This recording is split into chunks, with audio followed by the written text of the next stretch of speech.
God bless you. On this particular morning meditation, I wanted to share with you when enough is enough. It's amazing in life sometimes that you can get used to so many. You can take such a pounding in some seasons in your life that you don't aspire past a certain point, that you want to have a little relief. You want to go to the proverbial corner where you can get some rest from this thing called adversity, from the bruises in life, from the tribulations, from the adverse circumstances. But many times, you know, after taking all of these blows, you got to have a little self-talk with yourself. You got to literally say, you know, when is enough is enough. And then you got to look back at yourself and say, look, enough is enough. Because if you don't watch it, you can get used to living under when God has called you to live over. He said, you know, He blessed you in your coming in and blessed you in your going out, that you were created to be above. He made you the head and not the tail. He created you to be above only and never beneath. But many of us can, after life has punched us so many times, that we can get used to this thing called beneath, that we can get used to this thing called defeat. That you know, literally there are times where you have to have a little self-talk with self that enough is enough. In St. Luke chapter 15,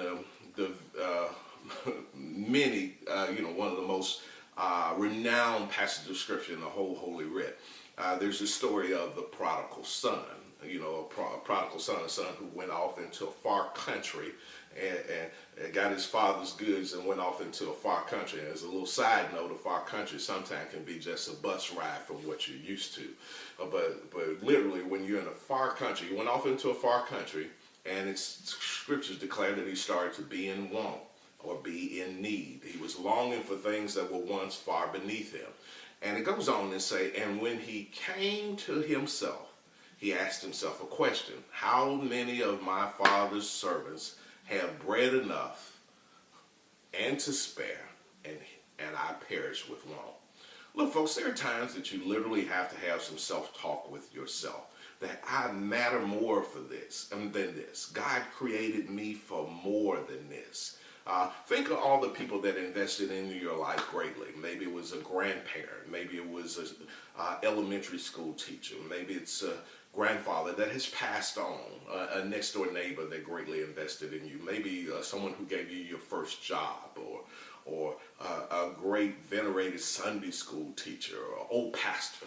They all had bright hopes of how you would set the world on its ear. How you would turn the world upside down. They saw significance in you. They saw promise in you. They saw that you were going to be a world changer. And folks, were all those people amiss for investing in you, for thinking big in you? You got to remember some of the high points in your life. You got to remember all of those that invested with you. And then you got to take a good look in the mirror, and you really got to say, isn't enough enough? David, at one of his low points, when he returned to Ziklag and saw that all the men's wives, the battle weary from battle, and he comes back to Ziklag, and all the men's wives are gone, their children are gone. He's in devastation. The scriptures declare that David cried until he had no more power to weep. And then it goes there, and then to compound this, it says, and then the people spake of stoning him. Now you're talking about just David had more than just a bad day. He had suffered loss, cried his eyes out, and then people are ready to stone him. That's more than just a little bad day. He had a very adverse time. But it goes on to say, but David encouraged himself in the Lord his God. Look, folks, there's times that you got to have a little self-talk with yourself. You got to encourage. That word encourage in the original language, David strengthened himself in the Lord his God, or David put on strength. And there are literally times that you need to put on strength. You got to have a little self-talk with self, that I'm created for more than this. I'm better than this. God didn't create me to work 40 hours a week, to pay back for 40 years, to pay bills, and to die. God created you for some significance. God created you for victory. God created you for triumph. God created you to be a history maker and a world shaker. Look, folks, settling was never meant to be your norm. Complacency was never meant to be your station. Every now and then you got to have a little conversation with yourself and say, isn't enough enough? Look, folks, if you're robbing Peter to pay Paul, to dodge Matthew, and not pay Andrew, you're created for more than this. You got to have a little self-talk, and really it comes a time in your life that you got to really face on. You got to face the giants in your life and draw the proverbial line in the sand and say, here and no further. You got to have a little self-talk. You got to face your giant. David literally ran towards his giant.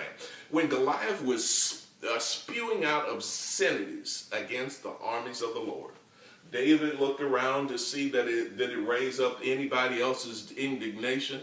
And he looked around to see, is there one that's with me? Is there two? And no one else looked at him. And David asked this powerful question, is there not a cause?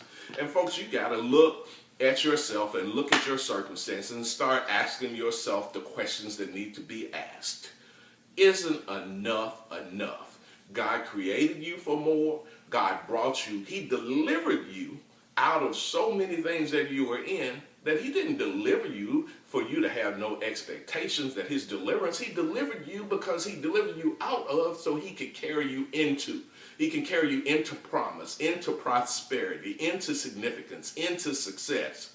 Look, folks, you got to start having a little talk with yourself, and you got to ask yourself, isn't enough enough? You are created to be above the beggarly elements of this world. God once said in a passage of scripture that every place that the soles of your foot shall tread upon, that have I given unto you. That God's already prepared the way. He's just expecting you to make a step into significance. Look, folks, isn't enough enough? Every now and then, draw that proverbial line in the sand and talk to all the giants that are facing you in life and say, here and no further. Regardless of your circumstances, regardless of your situation, regardless of your adversities, regardless of your bills, regardless of your medical report, you got to have a little bit of talk with self and say, isn't enough enough? I want this to be the pen that pricks you and moves you into action. That this is the day, on the waning days of 2015, that you have a little self-talk with self and just take a good spiritual look, a spiritual assessment of yourself in the mirror and say to yourself, enough is enough. The enemy has defeated me so long. The enemy has kept me beneath so long, but it's here and no further. I'm drawing the line in the sand like we used to do as kids and daring the enemy. You bet not step across that line.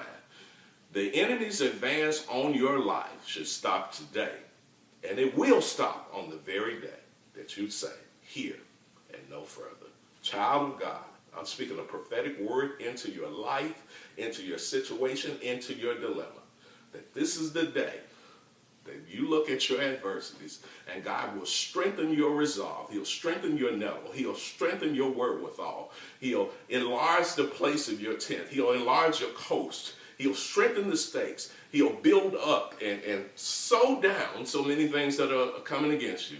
If you have the resolve, the faith, the resiliency on today to look at your adversities and the problems you've had in life and say, enough is enough. Here and no further. No weapon that is formed against you shall prosper.